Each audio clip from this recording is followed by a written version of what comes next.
Well, hello, and this is Hello Chaos, a podcast for founders really in the thick of it. That messy middle is what we like to call it. The questions, the pressure, the chaos no one puts on LinkedIn. There are no fairy tales here, just the real work of what it takes to start and build a business. Today we are on the show. Oh my God, this is going to be a good one because it's a hot topic for me and Debbie Simmons. She is a keynote speaker, an author, a leadership strategist, CEO of AnchorPoint, and now she's moved into really leadership consulting of a legendary legacy architect. Architecture of trust and legacy architect. Yeah. Legacy architect, which is, we work with upward bound companies to help them mature their brand, take it to the next level. Mm-hmm. And what we run into is maturity level of the leadership. They don't know how that works. And so brand management and brand success and company success hits a barrier because of the maturity of leaders. So I am so glad that you're doing what you're doing. I cannot wait to hear more, but welcome to the show, Debbie. And you're calling out of Texas, right? Yes, ma'am. Houston, Texas. But you used to live in our backyard in South Carolina, as we learned, the okra capital. Yeah, Irmo, South Carolina. South Carolina. Well, I'm excited you're on. I think this can be a fascinating conversation. But tell us, how did you get into starting CEO AnchorPoint? What inspired that? Sure. I think a lot of founders have very similar journeys, is that there's usually something in our past that kind of leads us where we go and why we create the things that we are. And for me, my journey started with a very painful point. And that was, my husband and I had wanted lots of kids. We got pregnant with quads and the boys were born early. And so I held them as they passed away. And in that scenario, I learned a lot of things. But what I really wanted to do was I wanted to figure out, eternity mattered at that point when you're holding children as they pass away. And I wanted to figure out, how can I be an impact player? How can I make a difference with the days and the times that I have? Because I wanted to live again, and I had to find a way to figure my way through that. And as I went through my healing journey, I really felt challenged that I should probably walk away from my engineering career and go into ministry work. And so I did that. And as I did that, doors continued to open. And there's some questions that I learned to do was to put down my question of why, because there's no good answer for that, and to ask the question, how do I survive? Right. And then how do I thrive?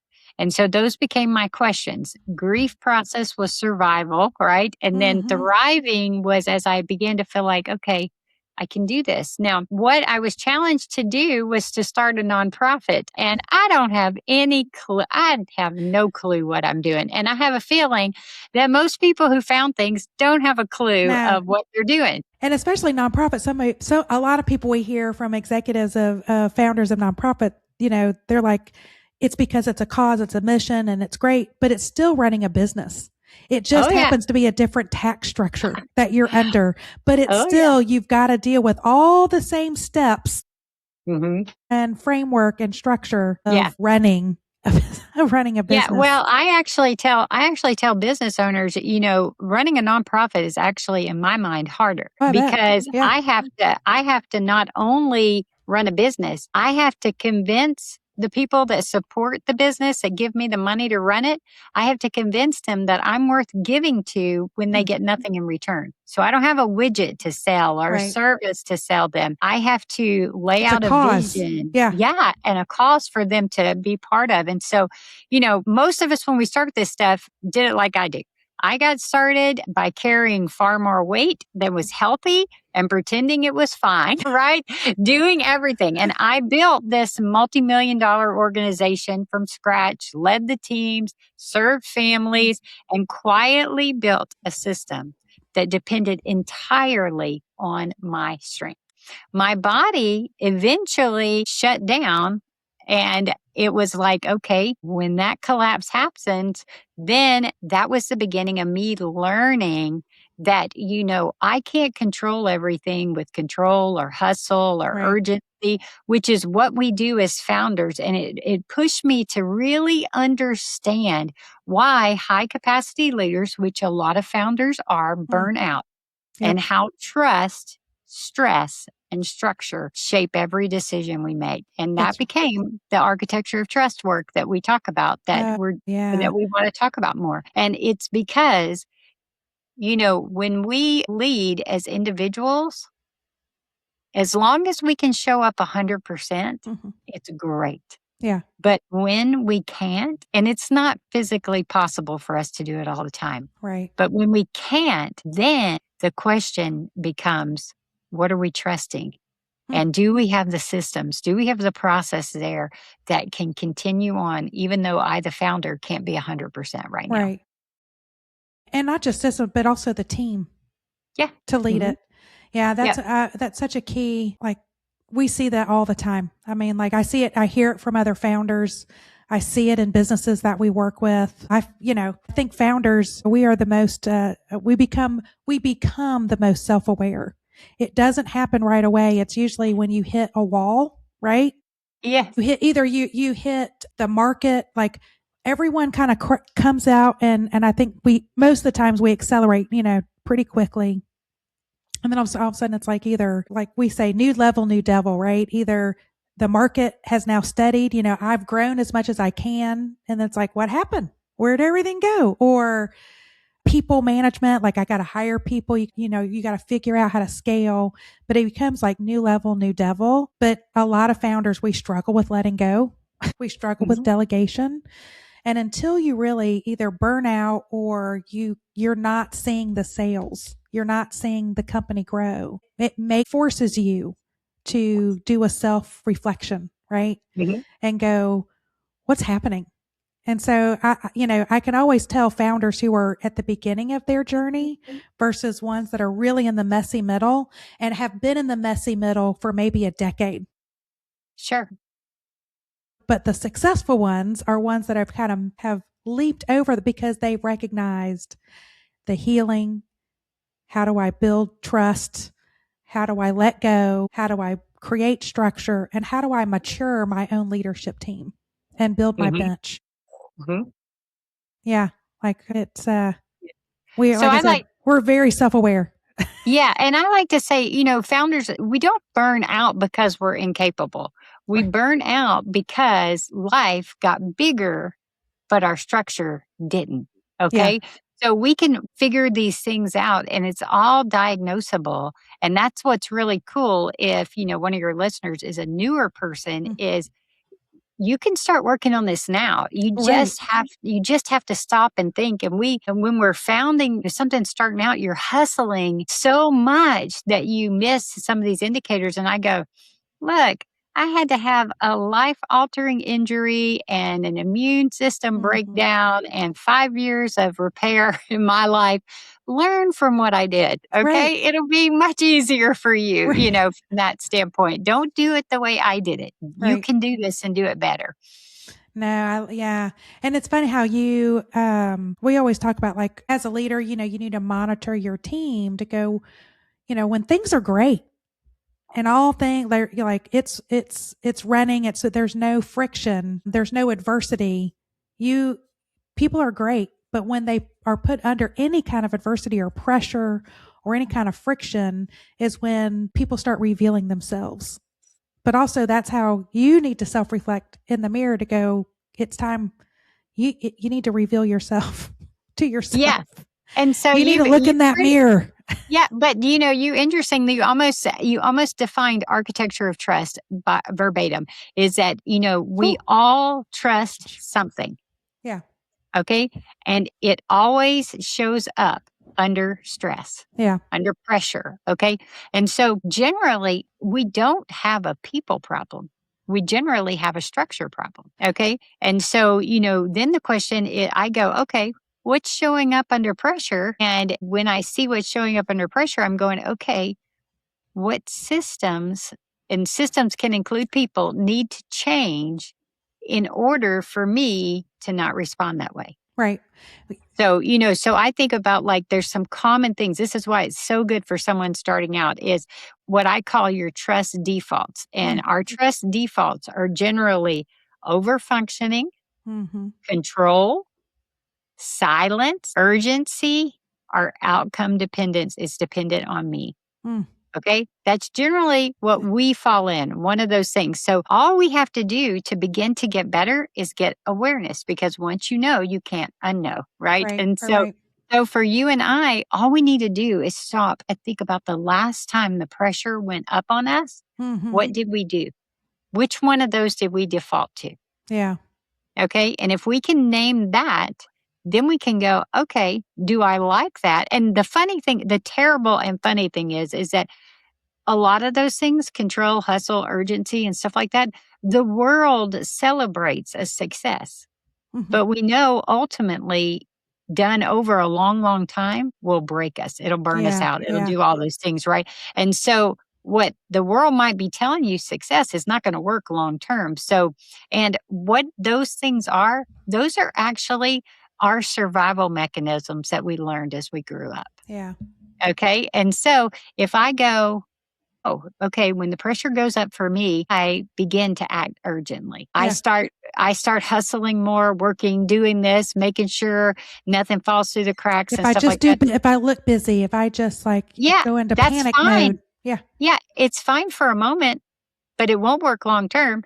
So, what do I need to change? Well, maybe I need to make sure that this staff member is empowered to do Mm-hmm. this piece, or this one is just, does this, and we're all in alignment and we all know.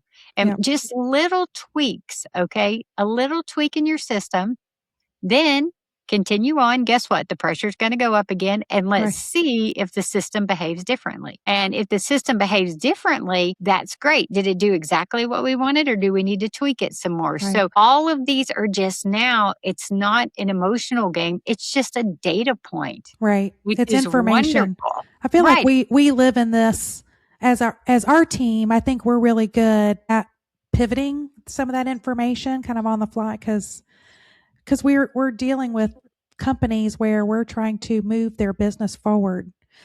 So we use a lot of, like what you said, systems and tools, processes, like I call it decision frameworks of, we're going in and saying, okay, this is the vision of the brand. We all agree, we're all in alignment. But what does that mean?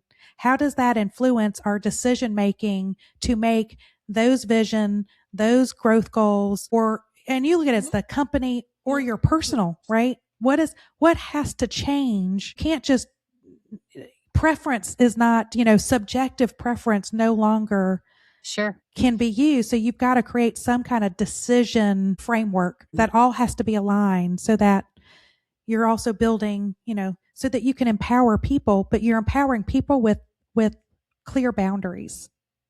Yeah.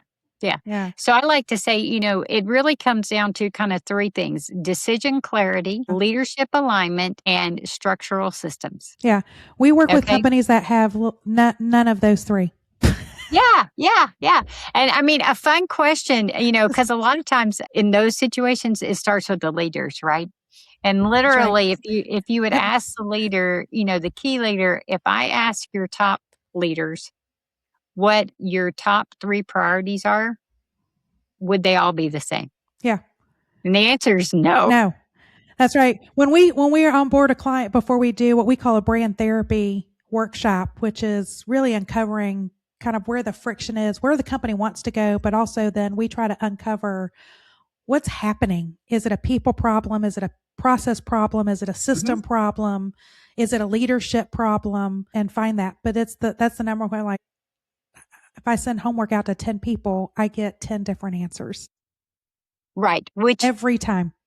Which means by default, trust does not live in their system. Correct. Yeah. And so it's going to always be a problem. You're going to have competing objectives. You're going to have all these things. And so trust is, we know trust is relational, but now we're talking about trust is structural. And trust is the commodity, the structural trust we have to figure out how to protect. And those are the things that affect it. So work with an organization or a leadership team? I mean, besides the prayer, how do you change that mindset that they need to realize that they need to mature themselves as a leader?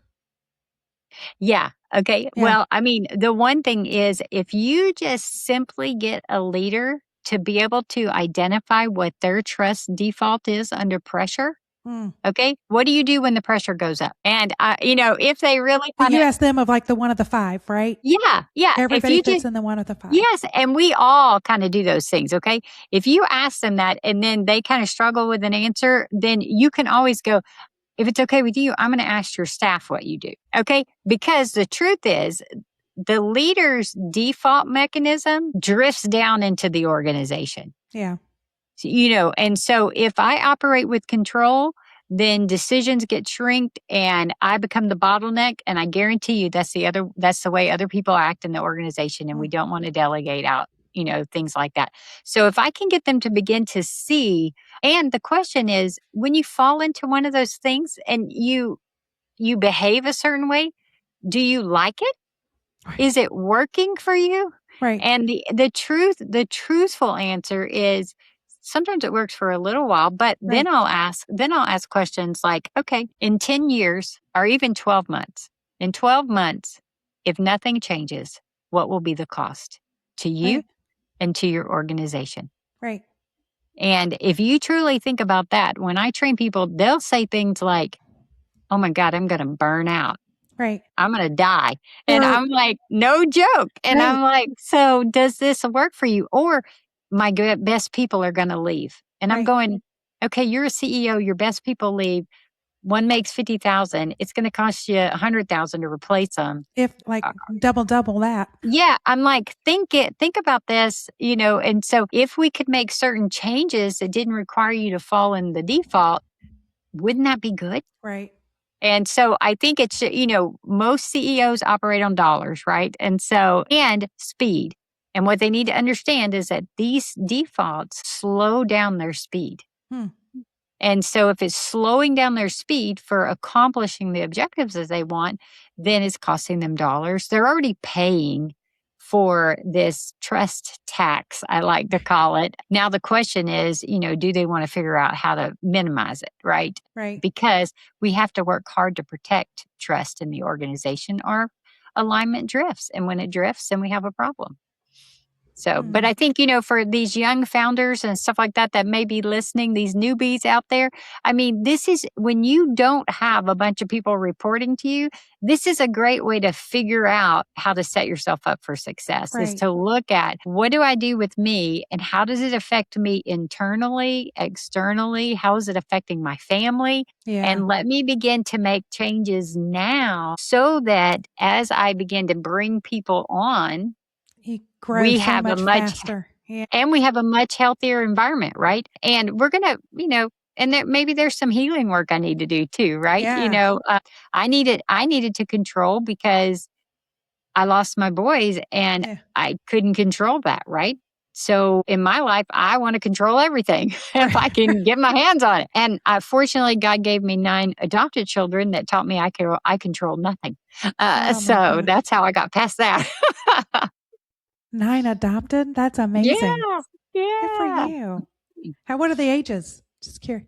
They are 34 through 21 now. I'm on to grandma. I am Lolly and I have 15 grandkids. It's great. This is now the Did you say prime life. your grandma name is Lolly?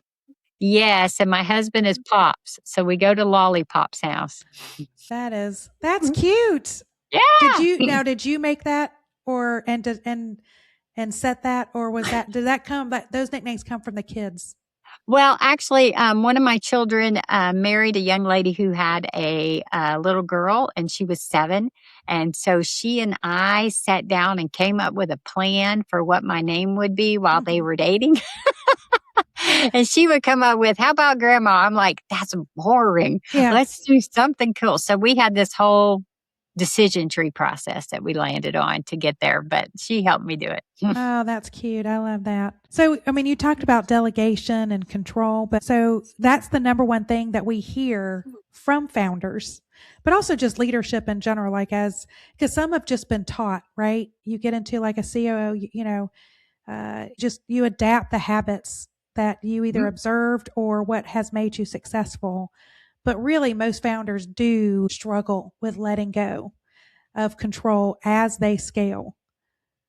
So I'm going to flip it in two parts. What was your aha moment that helped you to start delegating effectively? And then that part to look at it from your working with other founders. How do you teach them how to find their aha to help them to delegate effectively? Yeah. So this was something that I learned in the nonprofit world, which was super helpful. And it applies to all of us on our journeys as founders creating things is, first of all, in the nonprofit world, I have to raise a lot of money, right? Mm-hmm. So I need a lot of volunteers. Yeah. Right. Okay. So I have to figure out how I can convince people to come volunteer their time and give them things to do. Or I realize I can only do so much ministry and make so much impact. It'll be completely defined by me. All right. And so early on, I kind of adopted a philosophy that my main job was to figure out how to work my way out of my job. So my main job was to figure out chunks of my job that I could give to volunteers or eventually to staff and let them own it with job descriptions, all this good stuff and the accountability. But how could I do that? So I would always, and this is why it's so good for a person building a business, is I would always go, okay, what would my ideal org chart look like for if I had, at that point it was just me. So let's say I had 20 employees and I was serving 1,000 clients a year. What would my org chart look like? Okay. And I would draw the org chart. And then the trick is you have to go in and write your name in every box that you are doing currently. Okay. Well, as you can imagine, I just wrote my name everywhere, right? Because I'm doing everything. And then I go, okay, that makes it very easy for me to see how I could begin to empower people. I go, I need someone to run the classes. Okay, here's what that job description. So the goal is to get me off the chart.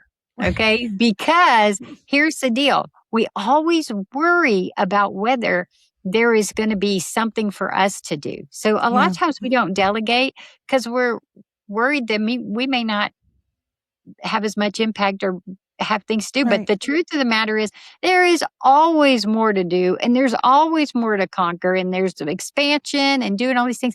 And you can't focus on that stuff if you're doing all this stuff. Right. And so it's a wonderful visual for a young person coming out or even a CEO that's got 100 people and they want to double their impact. What would that look like? We, in our nonprofit world, we just were able to secure a very large grant that will increase our impact with clients 2.5 times. Wow. Okay, that's pretty significant, right? And I'm like, okay, if you guys don't think different, then it's going to be a problem. And so with them, I always do the same thing. Draw out your stuff for your part of the organization, figure out what you're doing, figure out what other people can do, and figure out how to share the load so that you can be free to do other things. Because guess what? If you report to me, I'm going to be passing things down. Because I'm trying to figure out what else I can do, right? That's right. That is the most powerful thing. And it's really helping me understand that in order for me to get here, the things that got me here won't work. That's right. Okay. So if my defaults are control, urgency, all this stuff, it ain't going to work. I'm going to need structure to be able to go to the next level. And this is just giving you a picture of what it looks like and what it will take. And then you just keep that visual in front of you and know it's not a sign of failure to empower someone else. No. And yes, go ahead and name it. Will it take time? Will it take effort? Will it take all this stuff? Yes, it's going to be painful at first. Right. But if once you're we intentional and you kind of create the because also it looks like you're servicing that person to go, this is the boundaries of, I've got guardrails here to make you successful. But I also have so that you feel fully empowered to do the role. But it takes time to communicate that. Yeah, and live it out. You know, and you live it gotta out. kinda work through the season, and I have a girl that, started helping me do some stuff, and she's like, "Well, I'm hoping I'm getting it right." I'm like, "Sister, quit saying that. You're Yeah, doing fine." I said, "You're learning. We're gonna get a rhythm. We'll right. find the rhythm, and I know that right now you should be asking me lots of questions because I need to make sure knowledge transfer has happened." Yeah. And then she's gonna find her own, and she will out excel anything that I could have done, in that particular thing, but I have to trust her with it. And I think the other thing that you mentioned, which is the interesting thing for us in a leadership perspective, is letting go. Mhm. So I had the wonderful privilege years ago of working with Chuck Colson and Prison Fellowship and watching him transition out of this huge ministry that he had created, and moving out of it into more of a governance role and then onto the board and doing the writing that he was doing. And I just remember that he had such forethought to think about what this transition plan might look like, Mm. because what you and I have to understand as a founder, if we want this to last past us, What's the okay, and we want succession to, plan? yeah, Yeah. what is the succession plan? Because most people that come after the founder do not make it. Mm-mm. Less than 2 years. Okay. And that is not what we want. And Right. so, right now at Anchor Point, I'm not getting any younger. And so one day I need to not be the CEO, right? And Right. so I don't know whether that be 5 years, 10 years, whatever it is. But even now, we are going through the process of going, okay, what does it take to move Debbie to a governance level and get her hands out of everything? Now, the interesting thing is, I don't generally have trouble. I see the vision of it. So I don't have Right. problems with that. And I don't have trouble going, okay, you handle payroll. And so someone takes over payroll. But then if it breaks down, what's happening is my vagus nerve can't Yeah. handle it. And Right. so my body knows this ain't working right yet. Right. And so then my vigilant, oh my gosh, I got to go back over here and fix it, Mm. that becomes the problem, right? And so Yeah. we've got to create a system that I can give something off. Mm. The level of accountability is there so that I can calm down and not be super vigilant. Right. And because as long as I'm super vigilant, we're wasting time. Right. And so we've got to get me calmed down with whatever feedback loops need to happen. And then I have to stop myself from going in and stepping in every time. Right. If I don't, then it will always default to me. I will always be the bottleneck, and I will not be able to make a transition plan that will be effective. Yeah. Um, so I'm curious of what system or process that you implemented within Anchor Point that changed how your business operates day to day. Well, I would definitely, okay, so I would say I got out of the ministry, the client facing side a long time ago. Hmm. Okay. That was actually pretty easy and to put teams and stuff like that in. Right. It is the biggest challenges that we have now is literally making sure that I'm not in any day to day operation stuff. Okay. Right. And so I have brought in a part time COO to lead that team, and we've put me over here. Yeah. Okay. And he and I talk and everything, but I can't like bypass him and go back to the accountant, right? Right. Right. Right. And I have to honor that system. That is the process of getting us prepared to live without a CEO. And now it's interesting because it's several things have emerged as my team has grown in this process is you could tell where I was the bottleneck, like they defaulted to me for answers. Right. Well, that's not going to work long term. And if we want to get bigger, right? Yeah. And so it has surfaced some things. There have been some rough roads where we've hit like speed bumps. And Hmm. I'm like, I didn't have to be like that. And so for me, that's been, and I would say I know my staff has worked really hard and has worked really hard to grow.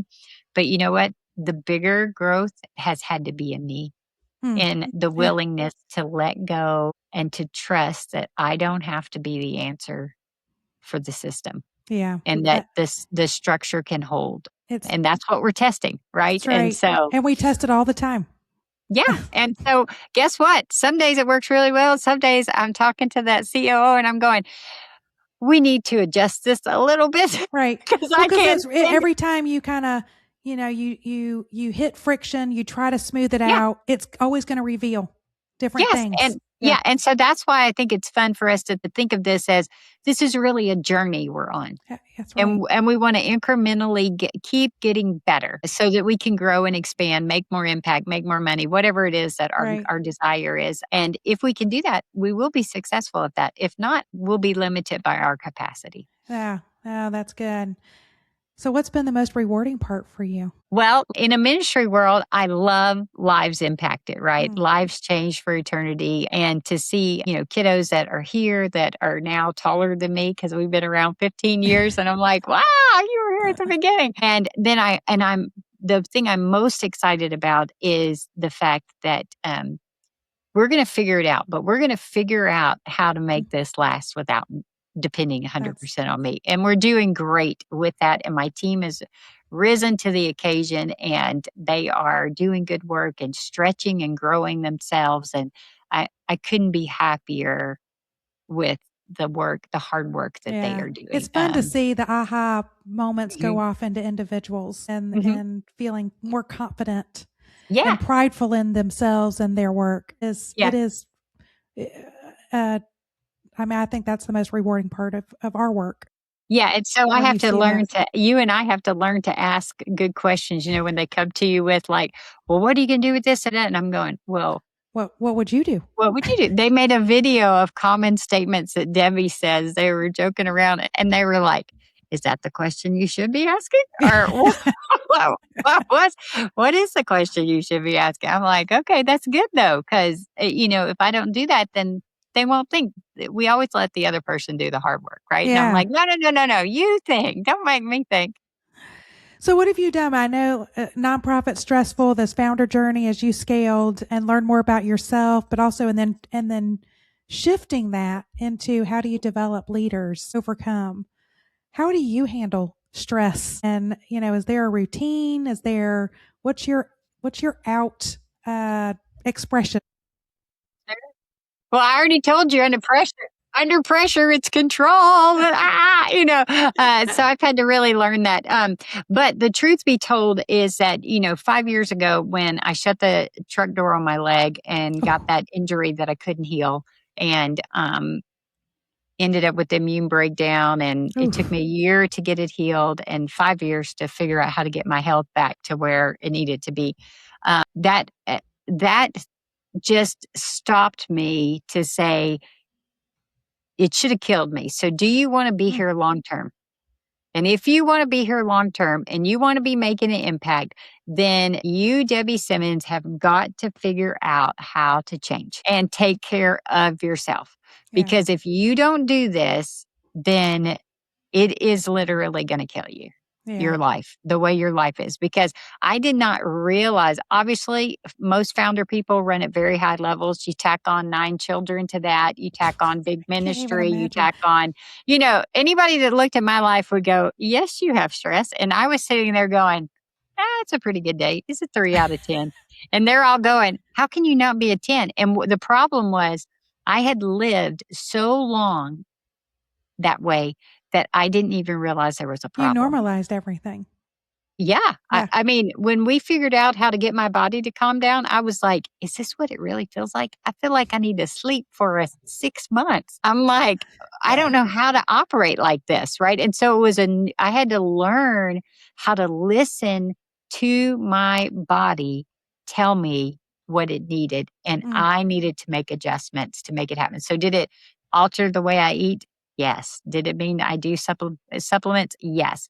Does it mean that I figure out how to get respite in there or just time for focus and yeah. kind of making sure that I'm the best person I can be? Right. Yes. And so, and then does it include movement or exercise? Yes. And so I would say those are the more important things that I've had to learn in this kind of second season Mm, because I don't want to not be around as Lolly. right. This is the best time. And I'm like, I can't miss this. And I certainly don't want to be sitting on the couch with my leg in a bandage. So, I got to do this. And it has been so valuable for me. But I also think the more that I learn to operate that way, then that means I make sure good structures are in place. Then remember, my people begin to mirror me. So Yeah. the healthier I am in those things, the more that they become healthy. And that is probably the biggest blessing that I can give them, Yeah. is showing them how to do that right. And so Right. that's where the biggest changes have come in me. But if I need time off now, then I figure out how to work it Yeah. in my You work schedule. that in. I still work too much, but I do figure out how to get it in there. Like, You gotta schedule in the fun too. well, and I Yeah. think yesterday I was like, for some reason, I was kind of melancholy was the word I used. I probably had too much sugar the weekend before, but I was like, I was like, I just, it's not, I'm not feeling it. So I just took a day of not feeling it and then got up Yeah. today and was much better. But, it was realizing that something was off and I needed to maybe just go exercise and get outside and change my thinking, Yeah. and Being we all really need in to do tune that. with our energy levels Yeah. and yeah, Mhm. to not just not ignore it. Like Yeah. your body Mhm. is I always say, like, our body tells us, like, if you're in the wrong circles of the energy levels of whether are people around you draining you, like Mhm. the analogy of like the rotten fruit, like, Yep. are they uplifting and they're energizing you, or activities? Is it the same way? Like, Yep. yes, and we all have to have hard things, Nobody likes financials except for financial people. Like that they should match in the end. Yeah, yeah. But it's like, there's people that we all have our what we love to do, what we hate to do. And in every job, there's always, you got to eat your peas and carrots no matter what you do. Like, not Yep. everybody is just eating ice cream and having whatever hamburgers and milkshakes, enjoying life, but you need to pay attention to Mhm. what what moves you, what drains you, Mhm. and schedule that to go, you know, if Mondays are kind of already a drain day, and you just go, I'm going to do my financials. I'm going to do like the hard things, but I'm not going to take any client facing. I'm not going to go into these meetings because I don't want to put on my best self, that I'm not going to present my best self. And then I'm only going to work maybe 6 hours that day and prioritize a workout or a walk or something because I need Mhm. to pick me up so that the next day you're you're coming in. So kind of Yeah. prioritizing your and controlling your schedule around Mhm. what, like you said, you have a lot more control on your day and your energy than you think.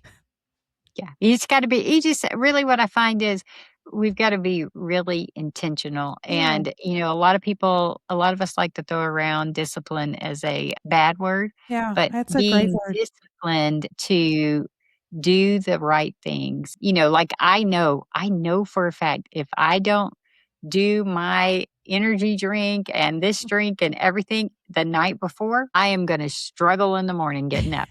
I just know it, and I Right. know it getting in the bed, and I'm like, "I just don't wanna do it." And, but I know that it's gonna put me behind 45 minutes in the morning trying to get myself up and going, and I'm going, "I need to pay that 5-minute cost the night before and be committed to doing that That's because it right. makes the whole difference for the day." And it's funny how it's little things that really It is make the a big tiniest little difference. habits. No, I mean, one of the habits that I started, I think, a few years ago was just answering 3 questions. And I'm not a big journaler. Like, I Yeah. love to write, but I write for, content like education stuff around marketing and branding and, and more like fun, but like to journal, like, let me talk about my feelings. Like, I'm not going to do that. But I write 3 questions every night before I go to bed, the answers to, and it's, what brought me joy today? Mhm. What is still in my heart or my mind that's giving me angst? Is it fear? Is it because I'm mad at myself because I blew a meeting? And then the third is, then what am I most looking forward to tomorrow? And it's just interesting, when I started that, the things that were causing me angst are just like not even angsty anymore, and the joy things have gotten bigger. The things I look Oh, forward that's to have good. gotten bigger to kind of watch but it was just finding just to answer those 3 questions every night. and it's a Mhm. discipline. And I notice when if I skip a couple of days, because sometimes that happens, I note I'm more angsty. Yeah. Yeah. Like, yeah, I can feel it when I've missed Mhm. it. Mhm. So if you had to sum up your journey of being a founder, what word do you use? The word that I would use to describe that would be thrive, because that's always been the word is, how do I thrive? How do I Yeah, thrive? How do I it's a do good this? one. Yeah. It's a new one. We've Good. asked hundreds. Good. Everyone talks like same red, like I said, the same themes of our struggles Yeah. and stuff, but we get different words all the time, and I love it. And Good. that's a new one. All right. So looking ahead, if you had to write the next chapter in your journey, what word do you want to define and describe that chapter? It's interesting. This is my word of the year, is the one that I would use, and it is the word fly.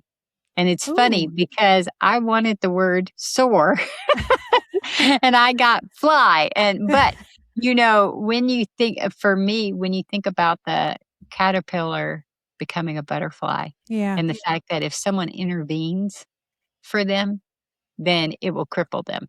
And so learning to fly, when I think about our organization, Yeah. them flying on their own, me flying on my own, everybody successfully launching and taking everything to this next level is what I'm, excited about. So fly is the word. I love And it. I always like to say we were born to fly. That's And right. so, yeah. Well, it is, 2026, the year of the horse. So it is all about action and movement forward, and, it's giddy up so you can fly towards that. There you go. There you go. Okay, I got it. I got it. And if we met a year from now, next summer, what would we be celebrating? What win? What big success would we be celebrating? I think there would be two things. The first one would be that my leadership team has successfully grown into their new roles, because that we're working really hard on that. And then I think the second thing would be on some of the organizational management and things like that. This category, architecture of trust, is Mm, now mainstream, and we have documented it all. And I've put out a book and done all the things for it to be a well known organizational management kind of philosophy. we're going to manifest that. Yeah, We're going to put it I, out I, there. Let's do I it. keep thinking about it. There you go. I've already started the book, so it's good, It's and good. it's You'll going to do be it. good. Yeah. Yeah. And then, kind of in both mindsets of as a founder, what's advice that you were told by, somebody else that really stuck with you and you really took it to heart and it's a part of your kind of mantra. Did you get a piece of advice that really resonated with you? Yes, and in multiple different ways, but it really was highlighted as I went through losing the boys, and that is that we all will leave a legacy. The question is whether we will determine what legacy we leave, and the way we do that is we do that by living a legacy now, so that we can leave it later. That's And it. everything we do has impact, has lasting, impact that can be for good, for bad, Mm, whatever. But live your legacy now, so you have a legacy to leave. that is great. Mhm. Is that I'm assuming is that going to be the title of the book? No, no, no, no. But Or the I like that. subline, but that's I like good. that. That's a good one. And then what advice would if you had to like our listeners, our founders, Mhm. because that's a good piece of advice. Excellent. But what advice would you would give other founders of how to scale, how to lead? Sure. I would say probably one of the things that they could probably take home that would be really good is to remember that clarity beats adrenaline every time. Mm-hmm. Yep. That Yeah. is that's our theme when we come in with with helping companies kind of accelerate their growth. There is usually a lack of clarity Hmm. and a lack of alignment. So there's always misalignment, and it's because there's not an alignment of vision or a clear vision. Sure. Yeah, yeah, that's good. Yes. So we think we can hustle it, and really clarity would probably be Yeah, service better every yeah, time. that's great. All right. Well, like we could talk, I think, for a long time, Demi. So much alignment between what we do. But I appreciate you being on the show. Yeah. This is fantastic. Before we go, though, where can people reach out to you, learn more about your organization, Architect of Trust? Yeah. So I would say one, I have a free gift for your listeners if they would like it. It's called my book, which that's already been out. It's called The Heart of Legacy, and it really will give you a good understanding of my founder journey and how AnchorPoint got started. And in the center of it is wonderful tips for helping you be faithful, focused, and fearless. And so it's a wonderful book for people who are definitely in the beginning stages and maybe even mid stage, Any even stage, I think. any stage, but that's free. So you can get that at theheartoflegacy.com and we'll mail it to you. And it's a blessing to help people figure out, what their next best steps are in being successful as a founder, as an entrepreneur, that type of thing. Well, I'll So definitely that's order. there. I'm gonna definitely purchase that for our team. Yeah, Or it's grab it for our great. team and hand it maybe to a few clients as well. Yeah, so that's out there. And then the new website that we have coming out is the architectureoftrust.com. Okay. That will be rolling out, and it will have all the details on that along with my connections and speaking and different things like that. So that's what they can check out. All right. So architectureoftrust.com. We'll tag it, put it out there. This was fantastic. And thank you Yeah. for the gift to our listeners. Go grab them. Go grab that book. Because it's focus, Faithful and fearless. faithful, and fearless. But really faithful, focus, fearless. Is that? That's fantastic. I appreciate it, Debbie. Thank you so much. You're welcome. And that's a wrap on today's chaos. But the work does not stop here. If this episode felt familiar and just resonated with you, you're not alone because we resonate a lot with founders. So subscribe, share, and leave us that 5-star review. It really does help more founders find their way through all the junk and the noise that's out there. And if you're craving clarity, not more chaos, our sponsor, Bright Marketing, offers a founder clarity sprint designed to help you get unstuck, focused, and moving forward with more confidence. You can explore that along with more founder tools and episode at orangewhip.com. That's orangewhip, WIP.com. That stands for work in progress because that's what we all are. Or you can shoot an email to hello@orangewhip.com. Until next time, stay curious and stay scrappy, and we'll see you again next week.